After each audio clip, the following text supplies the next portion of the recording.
Hey, welcome to Times Square today. I'm Nick Nanton. So glad to have you here. And I've got an amazing guest for you here. It's a real treat. A longtime friend of mine, Mr. John Kitchens. John, what's up, man? What's up, man? It's so good to have you. Look, I have watched your career for more than a decade, which has been really fun. You have been a team member of some of the biggest players in the real estate industry, and I've seen your career grow as well. And now you've gotten into creating systems for real estate agents to help them break down their biggest goals into achievable goals. Or that's what I see you doing. Right. Tell me more, man. Yeah, and it's, I honestly believe I'm not the commit and figure it out guy. I'm the guy that, hey, what is it that you want to accomplish? Like, what is the goal? And then from there, let's reverse engineer what it's going to take to be able to get to that point. Yeah. And then at that point, is that something you're willing to commit to? So, you and I are in the accountability group, so you see the fitness side of things and the consistency and the discipline. Well, that's also really what it takes to build anything sustainable, any type of business that's going to have any type of lasting impact inside of the marketplace. Really working with clients, working with these agents to get clear on what it is that they're really wanting to accomplish. And one of the things looking at from the business side of things that most people get hung up with, and especially agents, because real estate agents just stay in kind of a survival mode. Yeah. And so they're just chasing commission check after commission check after commission check, and they never get beyond that fight or flight, that survival mentality. And so the clients that I love to work with, they're past that point. They are to a point that, man, I really have something here. I want to build a business and actually like run it and treat it like a business.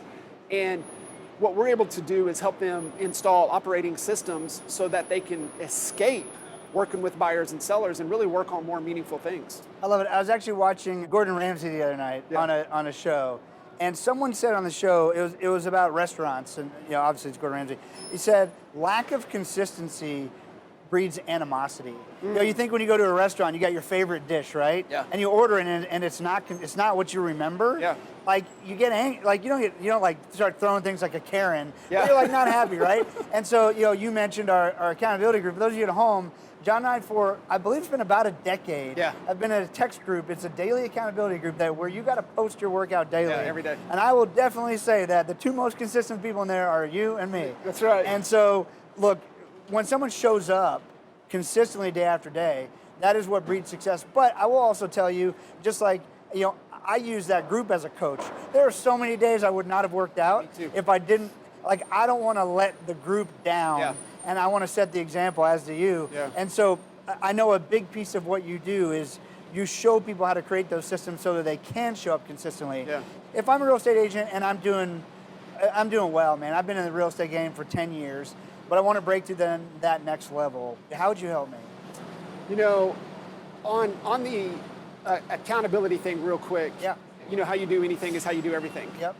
And so looking at that, how are you showing up in that group is how are you showing up in the other equities of your life, right? How are you showing up, because we're focused on our fitness, but how are you showing up in your business? How are you showing up in your relationships? Yeah. And so really maintaining that level of consistency. And I feel bad on the days I'll get a workout in and then I'll be like, damn, I didn't post in the group. And I feel bad. Yeah. And so being able to do that. So when you look at from an agent's perspective, I really believe that you can't lead or coach another human until you can lead and coach yourself first.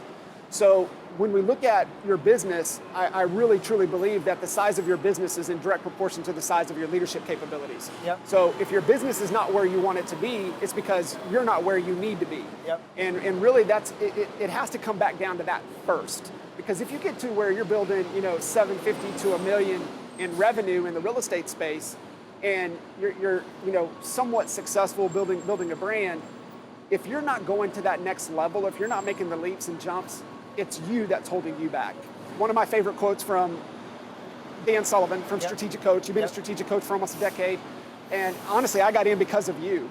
And so going through that program, but one of my favorite Dan quotes is that if your present is not where you want it to be, it's because your future is not big enough. Yeah.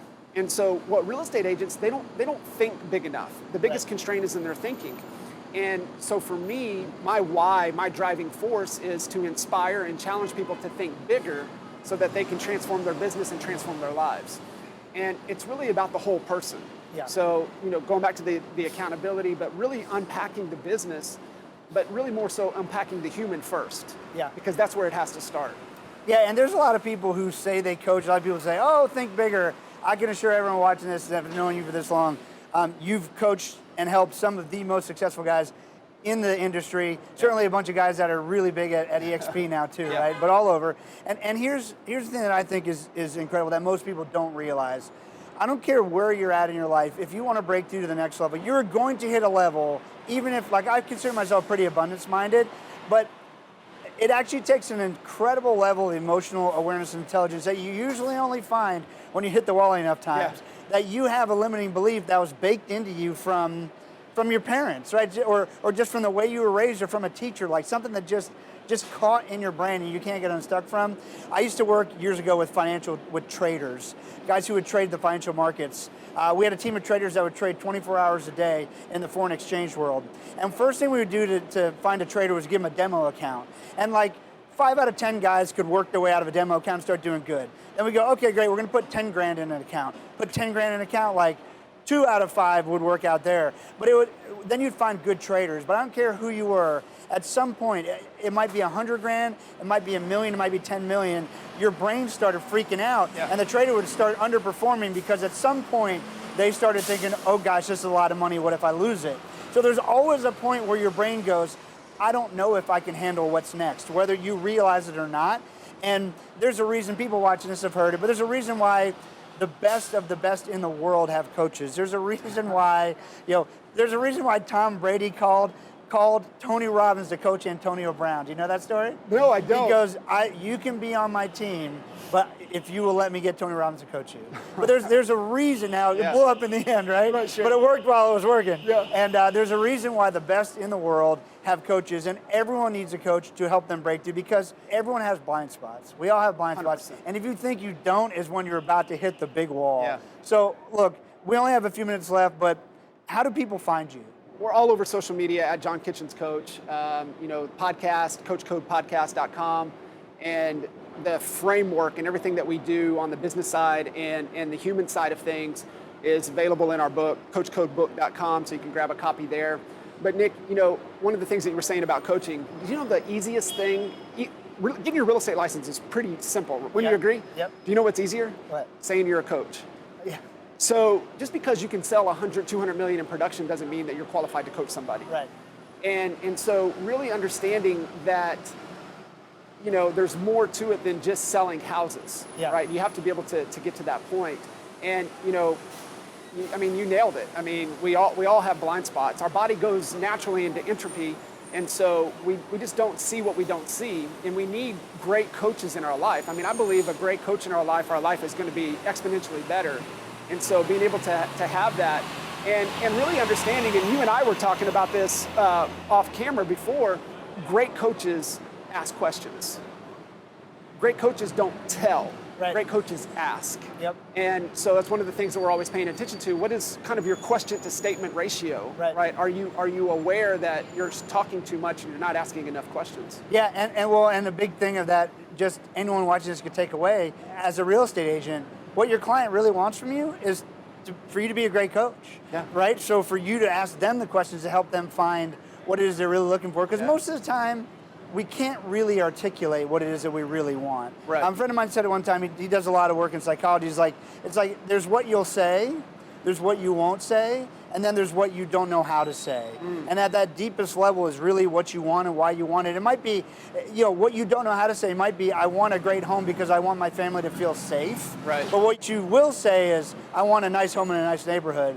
What you won't say is, whatever, because I grew up in a bad neighborhood, or like whatever's or because I went bankrupt once before, I don't want to spend too much money. And what you don't know how to say might be, is something from deeper within, right? So, man, there's so we can go on forever. I highly encourage everybody watching to reach out to John. I can absolutely assure you, the real deal. There's not a lot of people I can say that for. I've watched, I've experienced consistency. And if you want someone who's going to ask you great questions and lead you to the next level, John's your guy. John, thanks so much for joining me today. Thank you, bud. We'll be right back on Times Square today. Take care.